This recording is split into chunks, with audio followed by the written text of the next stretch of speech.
phrase that captures a single idea associated with a segment of data from text or photos. So when the related codes appear multiple times across participants and data sources and are combined, that's when the themes emerge.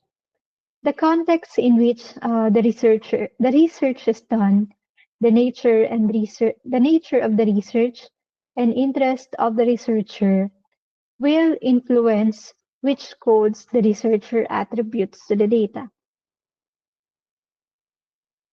So when you code, you should keep the research questions and aims of your studies in mind.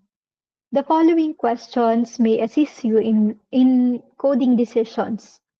What are people or your participants doing? What are they trying to accomplish? How are they doing it? What strategies are they using? How do they talk about, characterize, and understand what is going on? What assumptions are they making? What do I, as a researcher, learn from these notes, and what strikes me? So, in your slide, uh, in the following slides, I'll show to you three examples of the types of coding methods that are commonly used in QDA. In vivo coding is when you use the exact words or phrases from your data as codes. So it is like quoting directly from interviews or discussions and labeling those specific words to highlight important ideas. These methods help us. So it can help us highlight important ideas. It can also help us preserve the original meaning and can give you a more authentic representation of what your participants actually said. The second type of coding method is the process coding. It is when you label actions or steps described in your data to understand how things happen over time.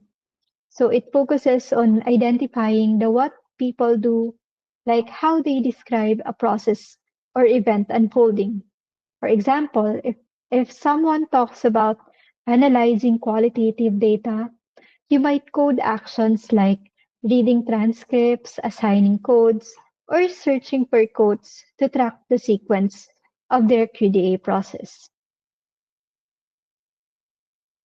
And the third one, the structural coding, is a coding process that orients unstructured data around your research questions. So by setting up categories based on your research questions, like in the example shown, you generate a framework for the rest of your project early on.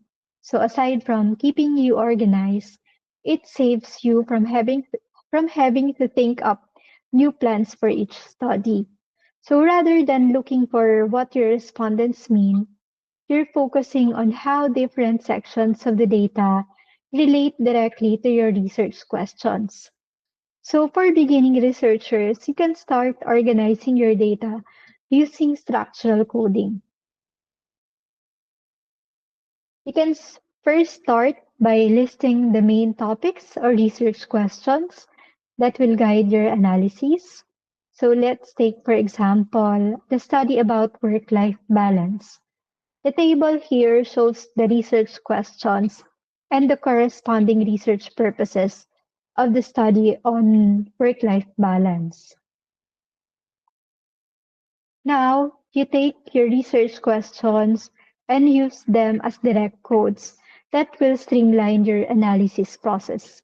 So for question 1, our category will be work-life balance perception. For question 2, stress management strategies. For question 3, work environment impact. And for question 4, desired workplace changes. So you have to read through the interview and apply the codes to sections relevant to your topics or research questions. For example, when an interviewee, so let's call him Ben, says, I feel stressed because my work hours are unpredictable. You might apply both the work life balance perception and work environment impact codes. You can also add subcode, which is increased anxiety. So after the first pass of structural coding, you have the option to organize even further into each coded section, also called as subcodes. For instance, when examining all your excerpts coded under stress management strategies, you might create subcodes to further categorize different types of strategies. So in this example, our subcodes would be time management techniques, physical activities, mental health practices, and social support systems. So during the coding process, some codes may appear repeatedly, and that may be an indication of emerging patterns. And these emerging patterns or similarity among the codes may give rise to categories.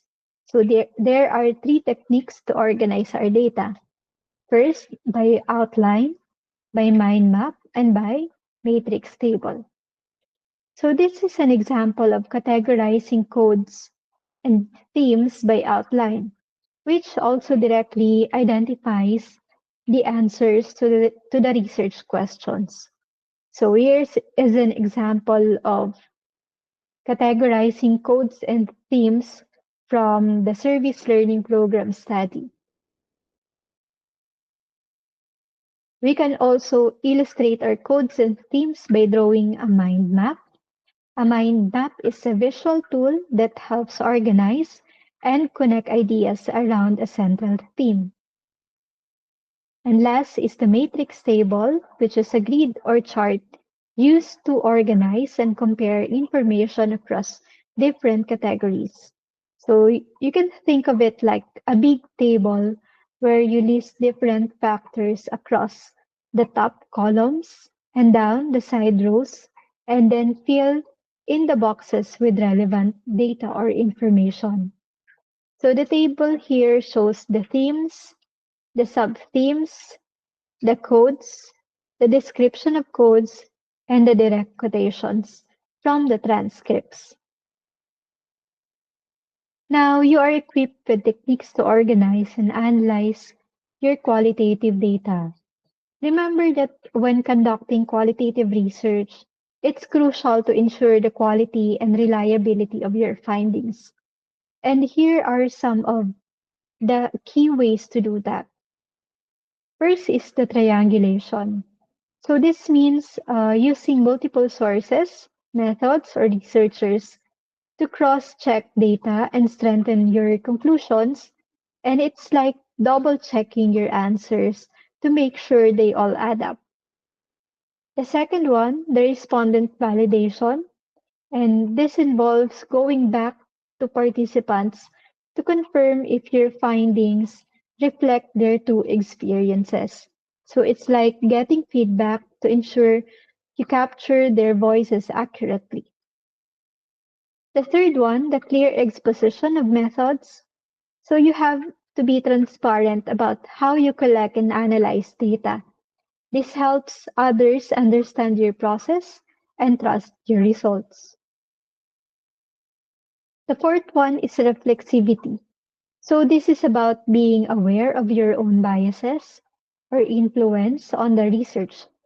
By reflecting on your role, you ensure that you are not unintentionally shaping the data. The fifth one, the attention to negative cases. So don't ignore data that doesn't fit your initial conclusions.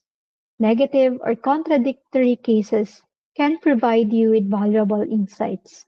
And lastly, fair dealing. So you have to treat all your data with respect and honesty, ensuring your findings are balanced and not manipulated to fit a particular agenda.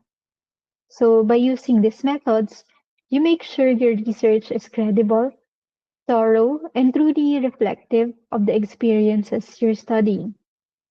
So before we end the first part of the training, do you have any questions or thoughts you'd like to share? You may raise your questions or insights in the chat box of your Google Classroom. Thank you.